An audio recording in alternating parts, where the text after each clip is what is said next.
हाँ, तो भई यहाँ हमारे पास कुछ नुक्ते हैं, जिनको मैंने एक्सेल शीट पे डाल दिया है और समझ लें कि ये जो है आबादी दिखा रहा है तालिब-इल्मों की। तो ये तालिब-इल्मों की उम्रें हैं और हम इनके लिए कुछ पैरामीटर्स कैलकुलेट करना चाह रहे हैं, यानी उनका हिसाब लगाना चाह रहे हैं। तो पैरामीटर्स में हमारे पास औसत कदर आ जाती है, हमारे पास मयारी इन्हिराफ आ जाता है, वगैरह, वगैरह।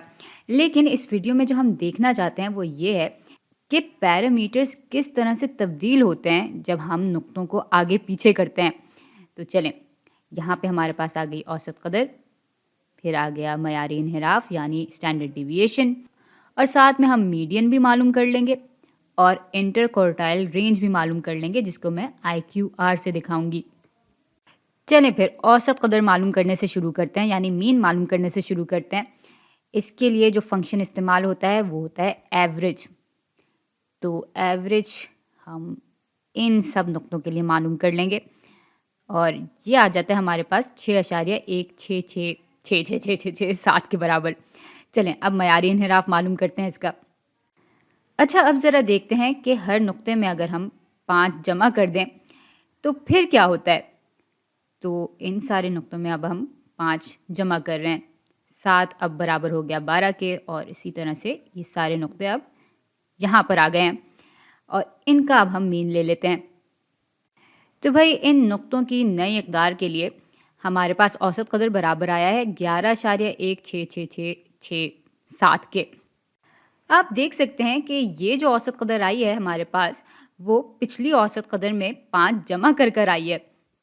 यानी आबादी के सारे नुक्तों में अगर 5 अदद का इजाफा हुआ है तो आबादी की औसत कदर में भी 5 अदद का इजाफा होगा। और यही सूरत हाल तब भी बनेगी जब हम इन नुक्तों में कोई और कदर जमा कर रहे होंगे या किसी और कदर से फ़र्क ले रहे होंगे।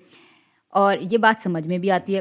भाई मीन यानी औसत कदर हम मालूम ही यूँ करते हैं कि हम सारे नुक्तों को आपस में जमा कर देते हैं और फिर उसको तकसीम कर देते हैं उन नुक्तों की तादाद से। तो ज़ाहिर है फिर सारे नुक्तों में जो तब्दीली आती है औसत कदर में भी वही तब्दीली आती है। अच्छा, अब ज़रा देखते हैं कि आबादी के हर नुक्ते को अगर हम 5 से ज़रब दे दें तब औसत कदर के साथ क्या होता है। तो भाई इस सूरत हाल में सारे नुक्ते कुछ इस तरह के हो जाएंगे और इनकी जो औसत कदर आएगी वो 30.83333 के बराबर होगी। तो ये औसत कदर इस औसत कदर से 5 गुना ज़्यादा है। सारे नुक्तों में अगर हम कोई कदर जमा करते हैं तो औसत कदर में उतनी कदर जमा हो जाती है, और सारे नुक्तों को अगर हम किसी कदर से ज़रब देते हैं तो औसत कदर भी उसी कदर के हिसाब से स्केल अप हो जाती है, यानी उतने गुना बढ़ जाती है। और भाई इन सारी बातों को आप औसत कदर के फॉर्मूले को इस्तेमाल करके परख भी सकते हैं। अच्छा, अब आते हैं मीडियन पे। तो मीडियन मालूम करने के लिए हम पहले सारे नुक्तों को तरतीब में ले आते हैं, यानी नीचे से ऊपर ले आते हैं, और उसके बाद फिर बीच की कदर मालूम कर लेते हैं।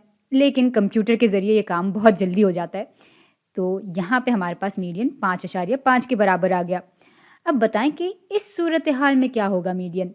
तो यहाँ चूंकि सारे नुक्ते 5 अदद आगे बढ़ रहे हैं, तो जाहिर सी बात है जब उनको हम तरतीब में लेकर आएंगे तो हमारे पास जो बीच की कदर होगी वो पहले मीडियन से 5 अदद ऊपर होगी, यानी ज़्यादा होगी। अच्छा, अब जब हम सारे नुक्तों को ज़रब देते हैं 5 से तो उसमें भी हमारे पास तरतीब तो वैसी ही रहेगी। तो अब जो मीडियन आएगा वो हमारे पहले मीडियन से 5 गुना ज़्यादा होगा। सिर्फ ये तब्दीली आएगी इधर। तो अगर मैं इस पूरी बात का खुलासा करूं तो जो पैरामीटर्स हमें मरकज़ी रुझान के बारे में बताते हैं एक आबादी के, उसमें क्या होता है कि नुक्तों में जो तब्दीली आती है वैसी ही तब्दीली हमारे मीन और मीडियन में भी आती है। अब ज़रा देखते हैं उन पैरामीटर्स को जो कि हमें आबादी के फैलाव के बारे में बताते हैं, यानी स्टैंडर्ड डिविएशन और हमारा इंटर क्वार्टाइल रेंज। तो सबसे पहले इसका स्टैंडर्ड डिविएशन मालूम कर लेते हैं, और चूंकि हम इसको मालूम करने के लिए कंप्यूटर का इस्तेमाल कर रहे हैं तो ये हमारे पास फ़ौरन आ जाएगी। तो ये है इसका मयारी इन्हिराफ। अब ज़रा देखते हैं कि जब नुक्तों में ये तब्दीली आ रही होती है, जब नुक्तों में हम 5 जमा कर रहे होते हैं, तो इस तब्दीली की वजह से मयारी इन्हिराफ पे क्या फ़र्क पड़ेगा। भाई अब चूंकि यहाँ पे सारे नुक्ते 5 अदद आगे बढ़ रहे हैं, लेकिन साथ में हमारी औसत कदर भी 5 अदद आगे बढ़ी है, तो नुक्तों का मीन से फ़र्क, यानी नुक्तों की जो औसत कदर से फ़र्क है उसका जो फासला है वो तो नहीं बदलेगा, और इसलिए इसका मयारी इन्हिराफ भी 2.99 के बराबर ही रहेगा। लेकिन हाँ, इस सूरत हाल में जब हम सारे नुक्तों को स्केल कर रहे हैं तब स्टैंडर्ड डिविएशन ज़रूर बदल जाएगा। بھائی جب ہم سارے نقطوں میں کوئی چیز جمع کرتے ہیں یا مائنس کرتے ہیں تو ہمارا پھیلاؤ یا دائیں طرف کھسک جاتا ہے یا بائیں طرف کھسک جاتا ہے، یعنی شفٹ ہو جاتا ہے۔ لیکن ہم جب سارے نقطوں کو اسکیل اپ کرتے ہیں یعنی کسی قدر سے ضرب دے دیتے ہیں تو پھر پھیلاؤ بھی اسکیل اپ ہو جاتا ہے، اور یوں پھر یہ 14.9 ہمیں اس 2.99 کو 5 سے ضرب دینے کے بعد ملا۔ چلیں اب آتے ہیں اپنے انٹر کوارٹائل رینج پر۔ تو انٹر کوارٹائل رینج میں ہم میڈین سے اوپر جو حصہ ہوتا ہے اس کے میڈین سے مائنس کرتے ہیں اپنے میڈین کے نیچے والے حصے کے میڈین کو۔ اس بات کو ہم یوں بھی بیان کر سکتے ہیں کہ ہم تیسرے کوارٹائل سے مائنس کر رہے ہوں گے اپنے پہلے کوارٹائل کو۔ تو یہ تیسرے کوارٹائل کا ہو گیا، اور اب میں فنکشن ڈال رہی ہوں پہلے کوارٹائل کے لیے۔ تو ان دونوں کا فرق پھر برابر مل رہا ہوگا ہمیں 2.75 کے۔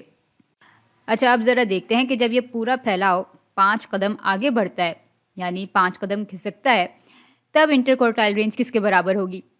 بھائی چونکہ سارے نقطے ایک جتنا ہی کھسک رہے ہیں تو اس لیے تیسرے کوارٹائل اور پہلے کوارٹائل کے بیچ کا جو فاصلہ ہے وہ اتنا ہی رہے گا۔